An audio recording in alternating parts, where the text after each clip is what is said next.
All right, picture this. It was the late 90s and we were both fresh-faced college kids studying our tails off at Harvard. Me, Ella, female, 41, and him, Rashid, male, 47. We were the dynamic duo, acting our classes, sharing pizza at 2 a.m. and, well, falling in love. You know how it goes in those college days, right? Late night study sessions turn into those cliche love stories. Yeah, we were head over heels. And trust me when I say he was perfect, like in every possible way. He treated me like a princess and was always telling me how much he loved me. But here's the kicker.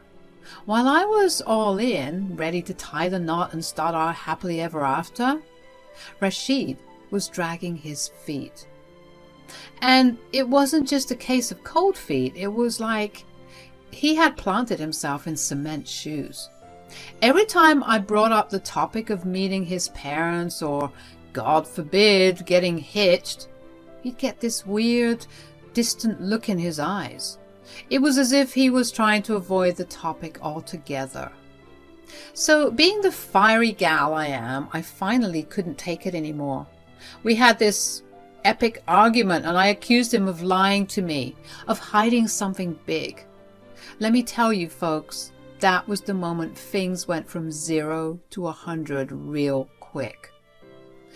Ella and Rashid are sitting in their cozy living room, sipping on cups of tea.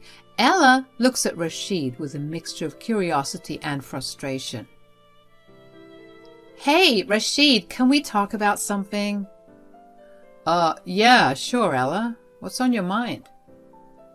It's just that, well, we've been together for years now, and I can't help but wonder why you've been acting so weird about getting married and why I haven't met your parents yet. Rashid shifted uncomfortably in his seat. Ella, it's not that I don't want to get married or that I don't want you to meet my parents. It's just what, Rashid? You've been avoiding this topic for ages. It feels like you're hiding something. After some dodging, he finally said, Okay, fine. I've been keeping something from you and I didn't know how to tell you. The reason I haven't introduced you to my parents and haven't proposed is because they don't know I'm marrying an American woman.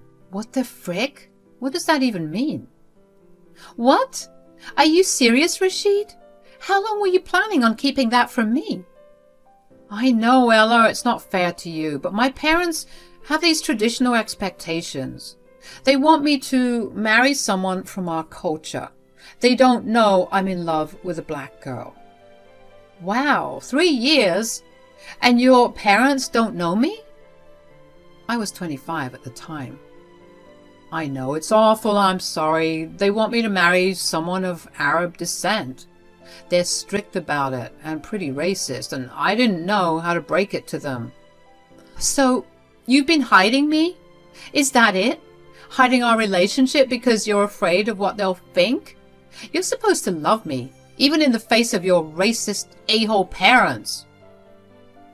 I didn't want to hurt you, Ella. I love you so much, and I didn't want to put you in this position.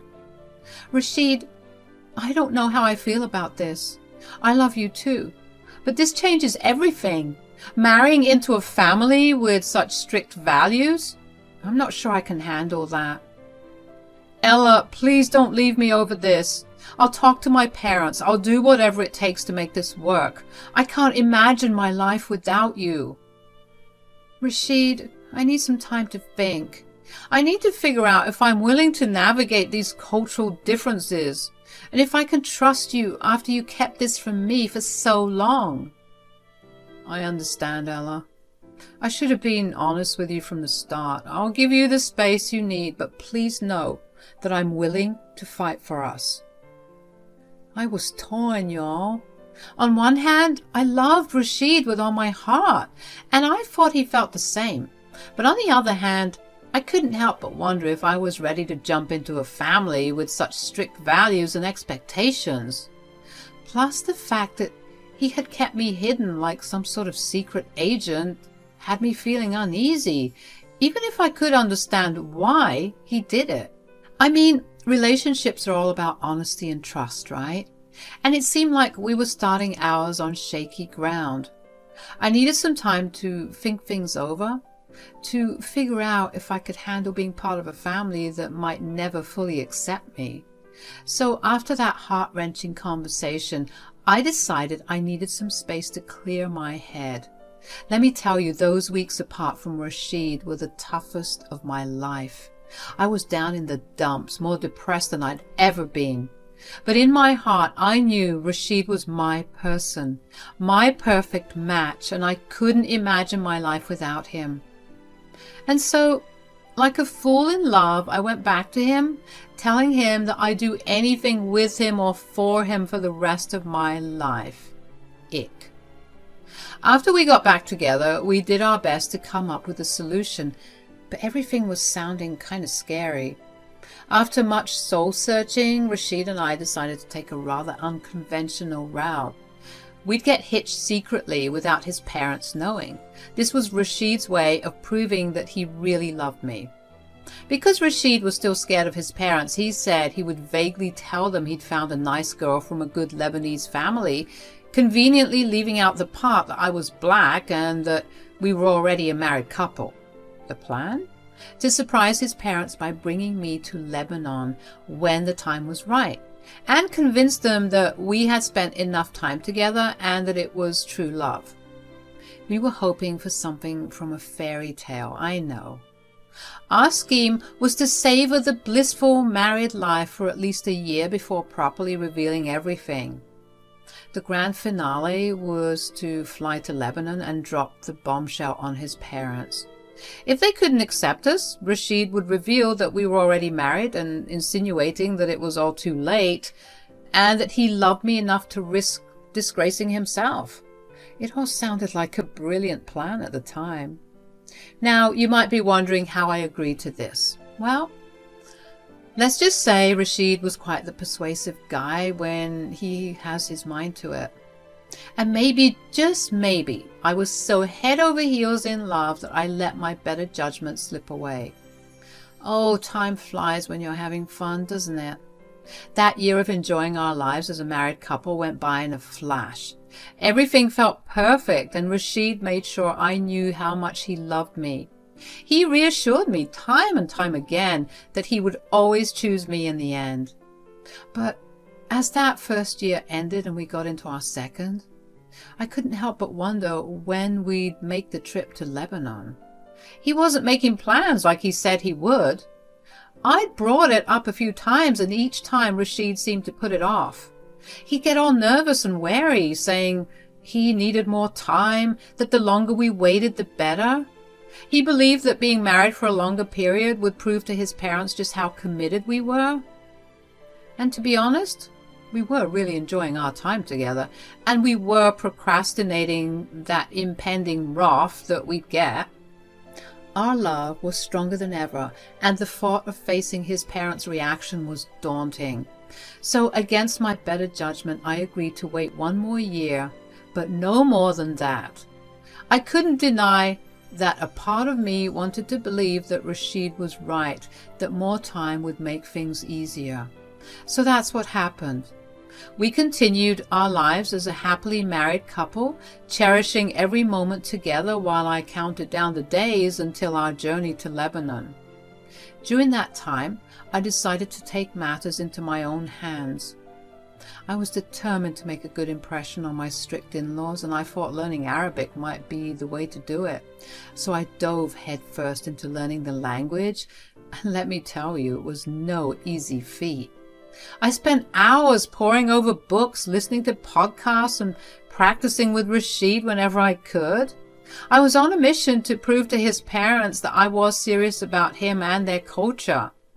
By the end of the year, too, I was nearly fluent in Arabic, and I thought, this is it. They'll surely be ready to meet me now. But Rashid, well, he was still hesitant. It felt like he was dragging his feet again, and I couldn't understand why. I mean, I had put in all this effort to learn their language, spending hours learning about Lebanese culture and how to cook Lebanese food, just to embrace their culture and prove my worthiness as a good daughter-in-law. And yet, he was still stalling.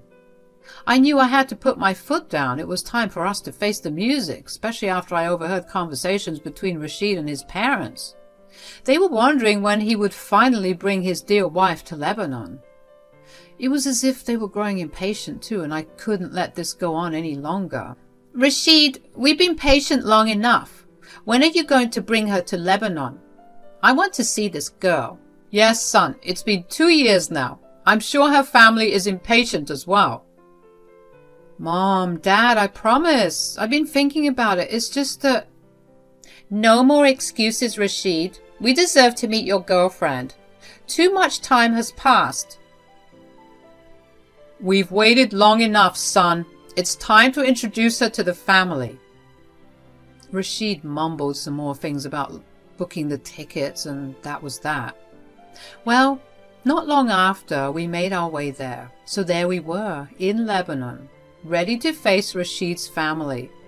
It took a lot of pushing and a month of planning to get Rashid on board, but we finally made the trip. I was nervous, but mostly I was hopeful that things would somehow work out. When we arrived at his parents' place late at night and revealed that I, Ella, was not only black, but his wife, things got ugly, like really fast. His parents were furious, yelling at him for bringing a girl like this into their home. Rashid tried to defend me, but his family's anger drowned out his words. I didn't back down either. I spoke in Arabic, trying to show that I respected their culture and that I was committed to Rashid, and that their views on Africans, African Americans, were wrong. But it didn't make much of a difference. If anything, they saw me fighting as defiance. Myra and Malik were beyond angry, calling Rashid a disgrace and making racist comments about me. It hurt. I'm not going to lie. And even though I cried, I stood my ground. I had expected Rashid to stand up for us, to tell his parents that he'd always choose me even if they didn't accept us, even though he reassured me time and time again that he would if he needed to. But he didn't. Instead, he was apologizing to them as if he wanted to make peace. It hurt, because I had hoped he'd fight for our love, or at the very least fight for my dignity as a human being, but he seemed to be siding with his parents, even when they were being so unfair and racist and rude.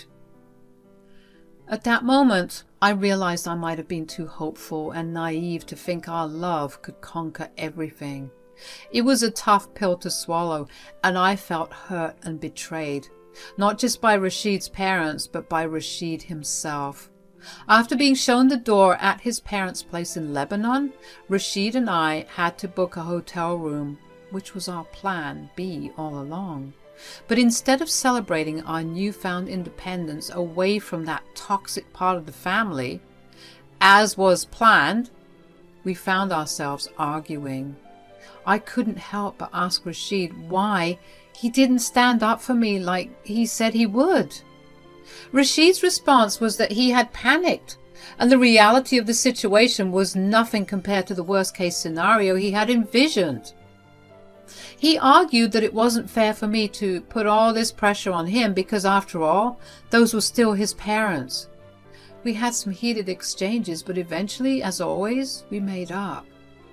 I think it was partly because a few days had passed and I depended on Rashid to help me navigate my way through Lebanon. We patched things up quickly and decided to return home to America. Back in the US, Rashid told me that he couldn't cut off his parents because he respected them too much. He wanted to try and mend things and get back in their good graces eventually. Our marriage was a bit rocky after the whole Lebanon ordeal, but Rashid tried his best to prove to me that he was serious about us. He was consistent, showing his commitment day after day, and that eventually convinced me that one day his parents would come around. 2 more years slipped by, and I was getting pretty antsy. I'd wanted to start a family, but I couldn't wrap my head around bringing kids into the messed up family drama we had going on. I told Rashid how I felt, but he just kept dragging his feet, making empty promises about talking to his parents. Every time Myra and Malik called, it was either to ask if he'd kick me to the curb or to give him an earful for supposedly disgracing their family.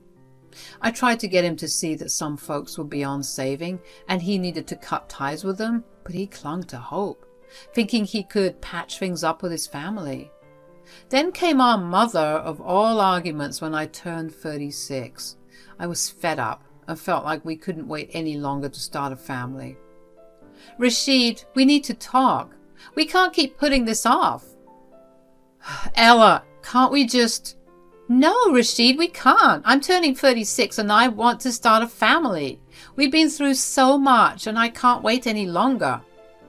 Ella, you know it's not that simple. My family, my reputation. I get it, Rashid, but we can't keep sacrificing our happiness for their approval. Some people like your parents might never come around. We need to make a choice. You just don't understand, Ella. You're not worth ruining my life for. Let me tell you, that crap right there, that hit me in the gut. He looked like he regretted saying it, but he wasn't remorseful enough to apologize.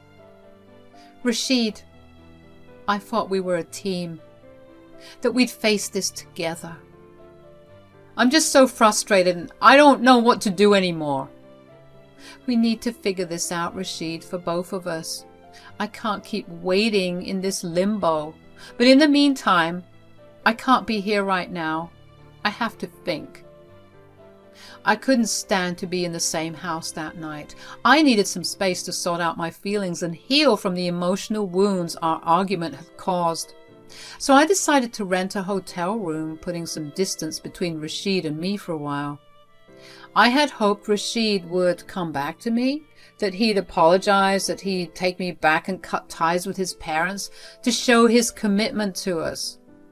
But days turned into weeks, and Rashid didn't make the move I longed for. Staying there for 3 weeks, I felt like I was stuck in a never-ending cycle of depression and anger. It became clear to me that I couldn't keep living like this. The pain of waiting and the constant doubt about Rashid's intentions had become unbearable. One day I made a tough decision that would change everything. I managed to get my hands on divorce papers and I filled them out. I decided to leave them in our house when Rashid wasn't even home to avoid any confrontation. Deep down, I knew he had a way of talking his way back into my life. So I left those divorce papers along with the engagement ring he had given me.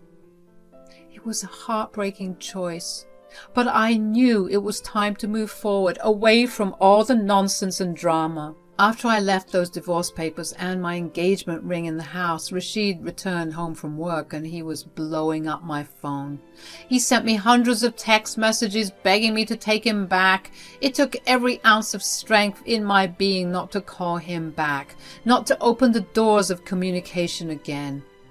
I decided to handle communication through my lawyer because I couldn't bear to face the man who had caused me so much pain. Rashid continued to plead and apologize, thinking that if he could appease me, I would change my mind.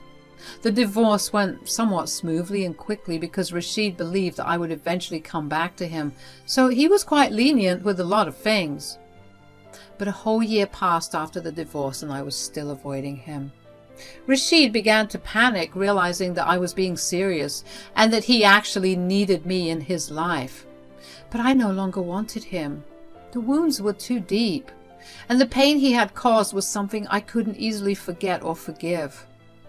4 more years flew by, and now I was 41, living my best life, dating around, and thoroughly enjoying my late 30s.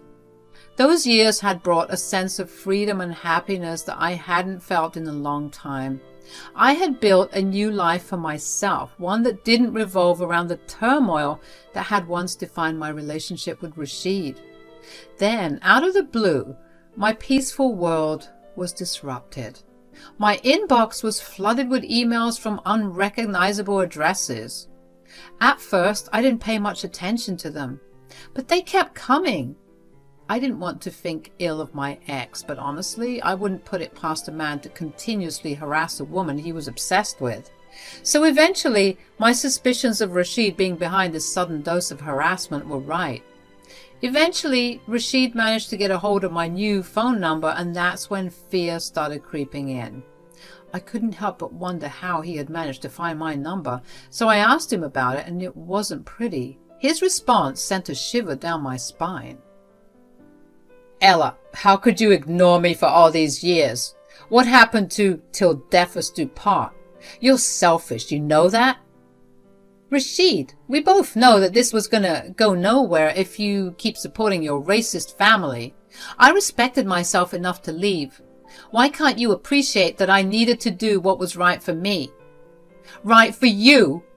What about what was right for me? You never understood me. You thought that I could just up and leave my family for you?" "Rashid, how did you even get my new number?" "I have friends in high places, Ella. Friends who can find out a lot more about you if I want to." At this moment, I knew that the perfect Rashid I knew was long gone. I guess all those years without me took a toll on his mental health. He just couldn't handle that he no longer had a hold on me. "What are you trying to say, Rashid?" "Just remember, Ella, I can easily find out where you live and have some not so nice things done to you if you test my patience." "What do you want from me, Rashid?" "I want you to come to my place. My parents, well, they still think we're married."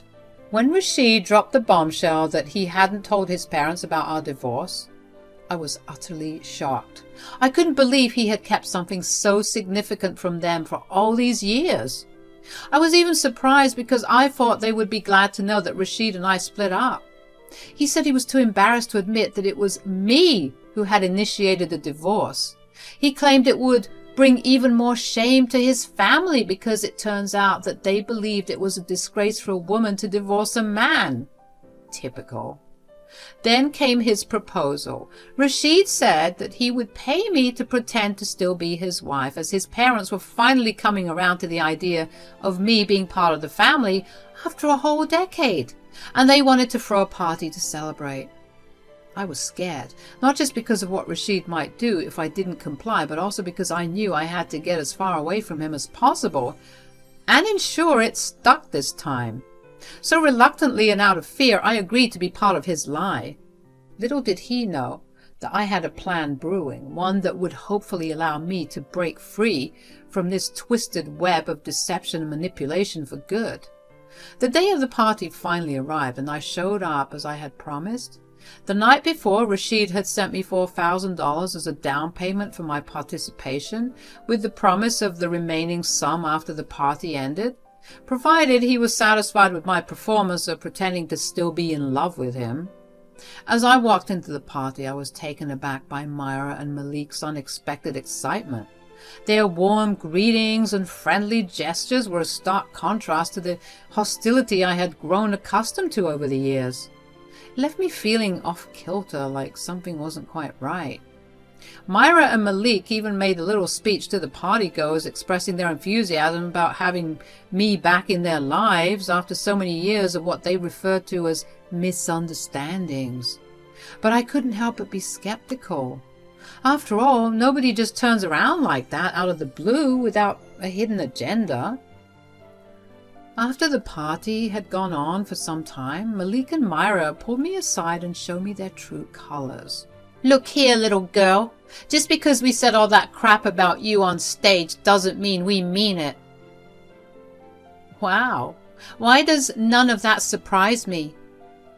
"How dare you talk back at her? You're nothing compared to her, you useless little—" "I don't care what you think about me. You two are horrible. How dare you? I should slap you right now." "Go ahead. I'll have you in handcuffs quicker than you can say, 'I'm a racist piece of.'" Because of my shouting, some heads were being turned, and before I knew it, Rashid bolted over trying to de-escalate the drama. "What the hell do you think you're doing?" "Teaching your parents some manners." Myra reached out as if to slap me, but Malik held her hand, telling her, "Not here," in Arabic. "We called you here to tell you that we are tired of being distant from our son, even though he's made this foolish decision to marry someone like you. We don't want to keep him out of our lives forever. But if you think you can earn our good graces so easily, you have another thing coming.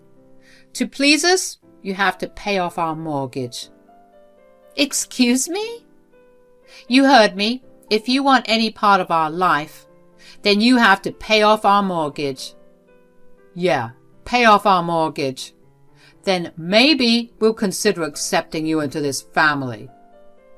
"Are you kidding me?